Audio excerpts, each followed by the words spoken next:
Let's move on in our discussion of PV system components to batteries. I will spend a few videos discussing different aspects of batteries that are important for PV system modelers and designers. This video will focus on why we need batteries in certain PV systems and understanding their purpose. This is followed by getting to know the different types of batteries that are currently available, and finally, I will explain to you how to electrically model a battery. Batteries are an essential part of certain PV systems. You can see here in our overview of components that batteries are part of the balance of systems. You may notice that I also include charge controllers in this slide. Since they are principally concerned with battery-connected systems, we will discuss them in this set of videos. Okay, so let's look at how a battery and a charge controller are connected in a system. Batteries are typically used in off-grid PV systems. You'll notice that the PV modules are connected to a charge controller. This charge controller then connects to a battery as well as an inverter and DC loads. So you can see that a battery is connected on the DC side of the PV system. Basically, the current from the PV modules will either flow into the battery or go to the loads.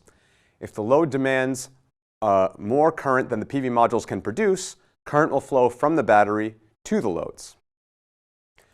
So why does this system really need a battery? Why can't we just power the loads with solar energy directly? One major reason is the mismatch between supply and demand. Here we have a typical solar irradiance curve throughout the day. There's a peak around the middle of the day and no irradiance during the nighttime. However, do we turn on all our electricity when the sun comes up and turn everything off at night? No, things don't work that way. Now, in blue, you see a typical load demand curve. This demand curve has been scaled such that you can equate the red curve to how much power a PV system can put out relative to the blue curve. You can see there are times of the day where the sun is providing more energy than is required, shown here by the green area, and times of the day when it isn't enough, shown by the red area. An energy storage device such as a battery can assist with this. During the green period, that excess energy can charge the battery, and during the red periods, the battery can output that energy that it stored during the green period. Daily fluctuations like this are one big issue, but let's take a step back and see a larger one. In this figure, you can see a load demand curve for the whole year, instead of one day. The x-axis shows our time in months. Now in blue, you see the corresponding irradiance curve for those 12 months. You can see that the summer months we have a lot of extra energy, which is shown by the green color, while we do not have enough for the winter months, which is in the red area of the figure. This is known as seasonal mismatch of a PV system. You need some type of energy storage to solve this mismatch. If you were to make the PV system large enough for the winter, then the system would be huge and would not be cost effective. Additionally, you would waste a lot of energy in the summertime. Therefore, if you have an electricity system that is totally dependent on PV, you need some storage that can handle these seasonal fluctuations. So we have daily and seasonal fluctuations which require energy storage from the battery. You can also probably imagine that the PV power production doesn't always look as smooth as that red curve due to clouds passing by overhead, for example. A battery will help with this as well. However, there is another reason why off-grid systems need a battery. This is the voltage of the system. You are well aware by now of the IV curve of a solar panel. You also learned that if we connect the solar panel directly to a load, it will change depending on the demand of the load, and this will be very difficult to control. Batteries, on the other hand, are quite easily simulated by a constant voltage source. This essentially defines the system voltage. There are subtle changes to the voltage, and we will discuss those in a few slides, but a battery acts as the bedrock for the voltage of an off-grid system. This is not the case for a grid-connected system because in those systems, the grid itself supplies that stable voltage. Okay, so now you know the purpose of a battery. Let's go into some different types of batteries. Batteries can be split into two main types. The first are primary batteries.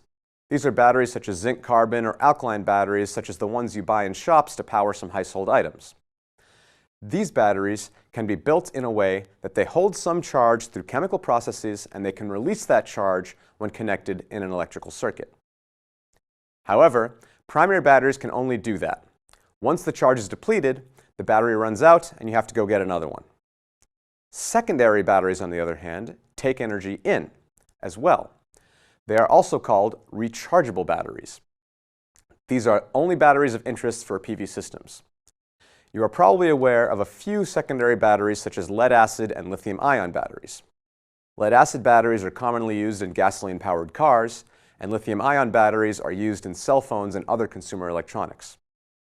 However, there are a number of other secondary batteries as well. Here on the x-axis we have the gravimetric energy density, or the amount of energy per kilogram of a battery. On the y-axis we have the volumetric energy density, or the amount of energy per liter of a battery. Ideally, battery technologies want to be light and small, so further to the upper right on this plot, the better. However, the smaller and lighter a battery becomes, the more expensive it gets. Thus, lead-acid batteries are relatively a cheaper option due to their low gravimetric energy density and low volumetric energy density. This is followed by the lithium-ion, lithium polymer batteries, which fare slightly better. In general, when selecting a battery for a solar home system, size is not as important a factor as it is when you select a battery for use in a mobile car device or something like that. Now, let's talk a bit about how to model a battery. In an electrical circuit, a battery can be accurately modeled by a voltage source, VB, with a series resistance, Ri. The voltage provided by the voltage source will depend on the state of charge of the battery. A battery with more charge will have a higher VB than when it is discharged. The Ri always stays constant regardless of the state of charge of the battery. Here we can see the model of a battery that is charging. You can tell it is charging because the current I is flowing into the positive terminal of the battery. Because of this, there will be a voltage drop over the series resistance. This means that the voltage you will measure during charging, V, will be larger than VB. VB is only measured at the terminals of the battery when the current flowing into or out of the battery is 0. But things start to look a bit different when the battery is discharging. There's a voltage drop across the resistor, but in the other direction, since current is flowing in the opposite direction. Therefore, if you were to measure the voltage of a battery during discharge, the measured voltage V would be less than VB, or the open circuit voltage of the battery. Now, before we finish this introduction, I want to talk to you a bit about batteries in grid-connected systems. Though batteries are absolutely necessary in off-grid systems, they're also being used in grid-connected systems as well. You may have heard of the Tesla Powerwall that is shown here. So why are people using these batteries when they have the grid? Well, as you will find out later in this course, there are some challenges with integrating solar into the grid due to the intermittent nature of solar energy. Therefore, it can sometimes be preferable, depending on the financial incentives for solar, to use all of the solar energy yourself rather than piping excess energy into the grid. Having a battery allows you to do this and can vastly limit the amount of excess energy that is fed to the grid. Furthermore, having a stable battery bank at home can help you through blackouts and other grid instabilities. This step will also be necessary if solar can manage to achieve enough penetration that a significant percentage of the grid power is produced through solar. So setting up this infrastructure now will be helpful for the future. Now you know a bit about batteries. You've learned the difference between primary and secondary batteries, and you have learned a bit more about secondary battery types.